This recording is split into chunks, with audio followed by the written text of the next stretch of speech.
지킨다, 무조건 지킨다. 누가 무엇을 지키는 것일까요?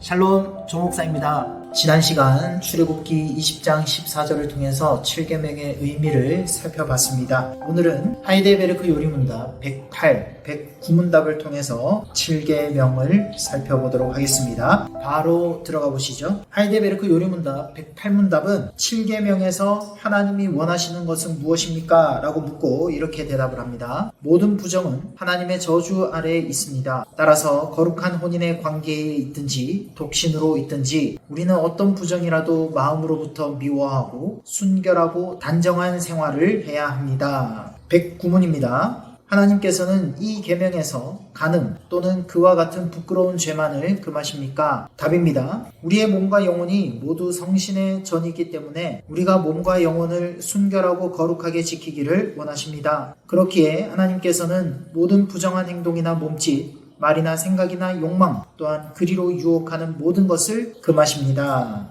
오늘날 나라를 막론하고 많은 이들이 성의 개방, 성의 자유를 외치고 있습니다. 그런 개방과 자유를 옳은 것으로 주장하고 있죠. 가리고 쉬쉬하는 것은 구시대적 발상이며 그런 사고에서 갈등이 생긴다고 말합니다. 자신이 성관계의 주인임을 주장하면서 피임을 전제한 건강한 성생활을 외치고 있습니다. 건강하다, 괜찮다라는 말로 혼인을 벗어난 성관계에 대해서 긍정적인 인식을 주려고 합니다. 하지만 요리문답은 이런 모든 시도에 대해서 모든 부정은 하나님의 저주 아래에 있습니다 라고 함으로써 오늘날의 모든 성적 타락을 간음으로 규정하고 간음이 얼마나 비참하고 절망적인 것인지를 가장 먼저 지적합니다. 아무리 간통죄가 폐지되고 사회적 인식과 시선을 긍정적으로 바꾼다고 해도 성경은 절대 이런 간음의 행위들을 괜찮은 것으로 인정하지 않습니다. 요리문답이 잘 정리한 대로 모든 부정은 하나님의 저주 아래에 있는 것입니다. 하나님의 저주, 하나님의 진노, 죄에 대한 심판을 의미하는 것이죠. 즉, 괜찮은 것이 아니라는 말입니다. 괜찮은 것이 될 수 없다는 뜻이죠. 건강한 성생활이 아닙니다. 그런 모든 시도와 그런 시도에 근거한 성관계의 현재와 미래는 저주와 심판입니다. 그런 가치관을 고수할수록 거룩한 것, 바른 것에 대한 정신적인 또 영적인 감각은 둔해지는 겁니다. 왜냐하면 아무리 불신자라도 그것이 잘못된 것, 부끄러움이라는 최소한의 지식이 있기 때문이죠. 그래서 배우자를 만나게 되면 자신의 문란했던 과거를 드러내지 않으려고 하는 겁니다. 또 세상이 말하는 성관계를 고집할수록 외로워집니다. 진정한 사랑에서 오는 그 내면적인 채움, 그것들을 의도적으로 외면하고 육체적인 욕구에 집중한 피상적 관계에서 성장하지 못하기 때문이죠. 물론 이런 설명에 대해서 불신자들은 아니라고 그렇게 답할지도 모르겠습니다. 그러나 적어도 성도에게는 명확해야 합니다. 혼인 언약을 벗어난 성관계, 하나님이 정하신 혼인 질서를 깨트리는 모든 행위는 하나님의 저주를 피할 수 없습니다. 인간은 절대 그 저주에서 벗어날 수 없습니다. 그러니 절망적이죠. 비참하죠. 하이델베르크 요리문답이 가장 먼저 지적하듯이 하나님의 저주 아래에 있는 것입니다. 그래서 성도는 간음에 해당하는 것들을 금하고 피해야 합니다. 요리문답은 어떤 것을 피하라고 말하고 있습니까? 108문을 보시면은 어떤 부정이라도 마음으로부터 미워해야 한다라고 가르칩니다.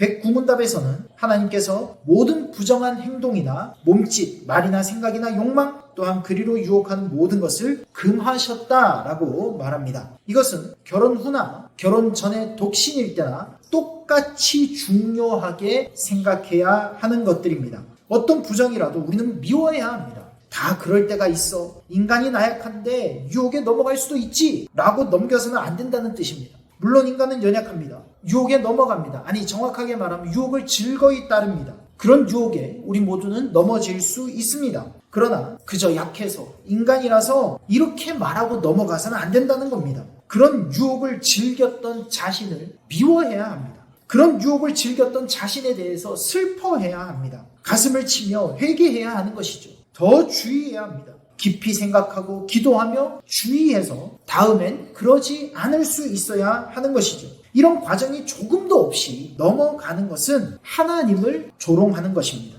하나님께서 정하신 혼인 언약을 깨뜨리는 또 그럴 가능성이 있는 행동은 물론이고 농담이라도 주의해서 하지 말아야 하는 것입니다. 또 그런 유혹이 있는 곳에 출입은 당연히 금해야겠지요. 직장이나 사업 때문에 어쩔 수 없다라는 경우가 있습니다. 그러나 직장과 사업보다 하나님이 같은 멍에를 매게 하신 나의 배우자가 더 중요하다고 성경이 가르치는 겁니다. 그 배우자와 함께 가정에, 자녀에게, 그리고 주위에 하나님의 나라를 실현하는 것을 하나님이 더 기뻐하시기 때문이죠. 냉정하게 보일 수 있지만 성경은 그렇게 가르칩니다. 그러니 이 7계명은 어떤 순간만이 아니라 하루 24시간 내내 기억하고 지켜야 할 계명입니다. 하나님 나라의 실현은 하지 말아야 할 것들을 하지 않는 것, 하지 말아야 할 것들을 정리하는 것, 여기에서부터 시작하는 것입니다. 108문답은 순결하고 단정한 생활이 7계명의 적극적인 실천이다 라고 가르칩니다.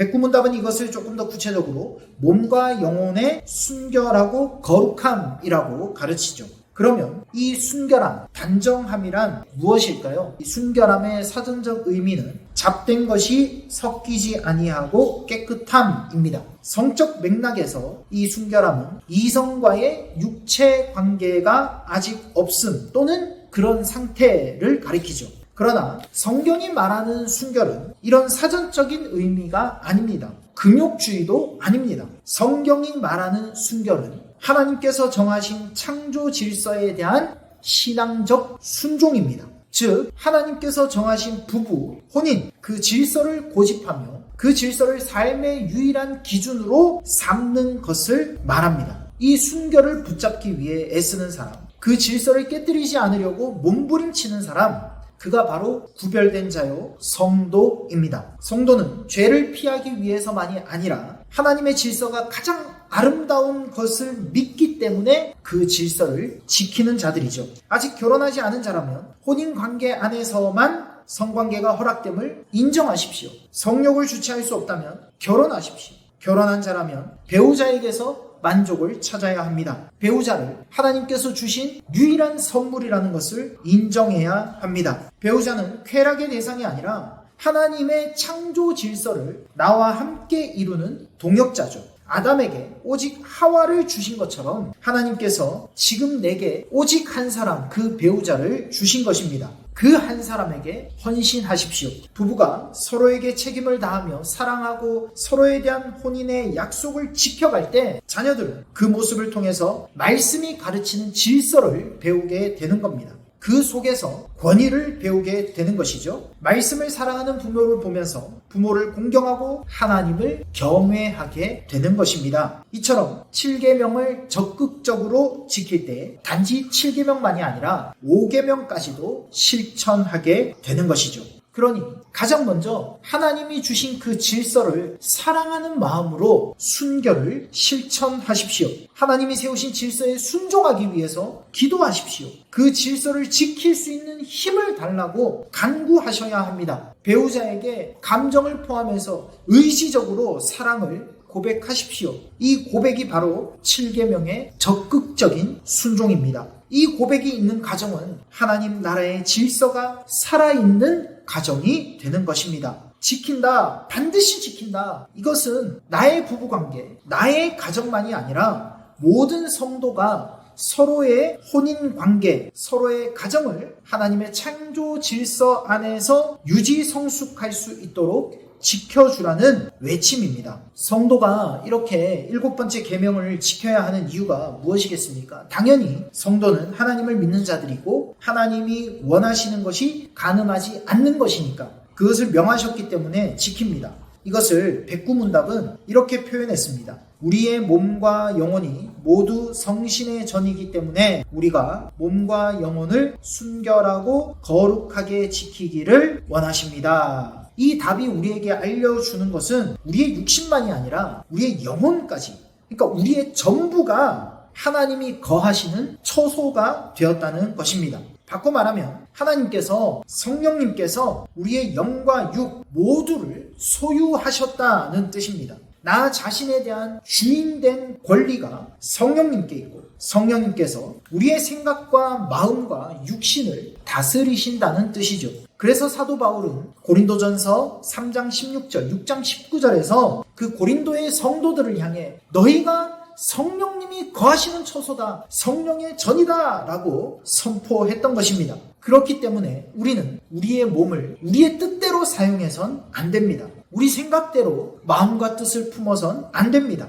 그것은 우리의 주인이신 삼위 하나님께 반역하는 행위이며 우리의 위치를 망각한 어리석은 행동이죠. 우리 안에 성령님께서 내주하신다는 사실, 이것이 7계명의 실천의 전제입니다. 그래서 상세히 설명하진 않았지만 1, 2, 3계명이 특별히 강조하는 우상숭배, 그것이 바로 영적 간음이 되는 것이지요. 마음으로 음욕을 품는 것만이 아니라 다른 신, 다른 물질을 하나님처럼 여기는 것, 그런 영적 간음까지도 이 7번째 계명은 폭넓게 금지하고 있습니다. 이제까지 7계명이 가르치는 해야 할 일, 또 하지 말아야 할 일에 대해서 설명드렸습니다. 중요합니다. 잊지 말고 실천하기 위해 힘써야 합니다. 완벽하게 해야 한다는 말이 아니라 말씀이 가르치는 것을 지키기 위해 몸부림쳐야 한다는 겁니다. 이제 이 7번째 계명 속에 담으신 은혜를 확인할 차례입니다. 7계명은 혼인 언약에 따라 부부는 서로에게 책임을 다해야 한다라는 것을 가르치는 계명입니다.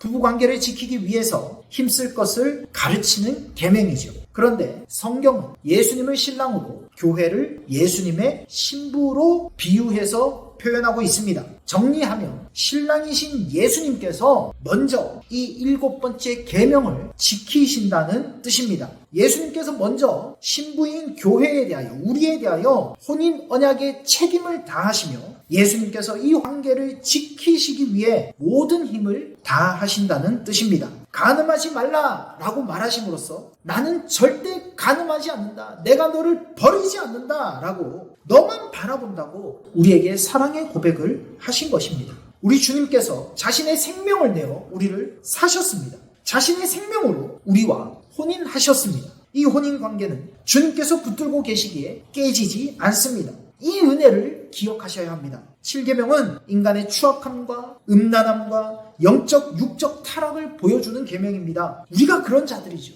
그러나 동시에 이 7번째 계명은 완전히 신실하시고 변함이 없으시며 배우자를 완벽히 사랑하시는 신랑 예수 그리스도를 만나게 하는 계명입니다. 7번째 계명은 결혼이나 이혼, 재혼, 독신, 입양, 가정폭력, 혼전 성관계, 동성애 등 오늘날 성적인 모든 문제와 직접적으로 관련이 있는 계명입니다. 뿐만 아니라 영적인 가르침도 제공하죠. 7계명을 따라서 하나님이 정하신 혼인 질서를 깨뜨리는 행위에 주의해야 합니다. 주의 백성들의 가정을 지켜야 합니다. 주의 백성들의 가정을 지키기 위해서 서로가 노력하고 힘써야 합니다. 동시에 영적으로 간음하지 않는 일에도 힘써야 합니다. 무엇보다 우리는 이 계명을 통해서 신부인 우리들에게 혼인의 책임을 완벽하게 수행하시는 신랑 예수님을 기억해야 합니다. 이 7번째 계명에 담으신 그 은혜를 잊지 마시고 우리에게 신실하신 주님을 따라 우리도 주님께, 그리고 우리의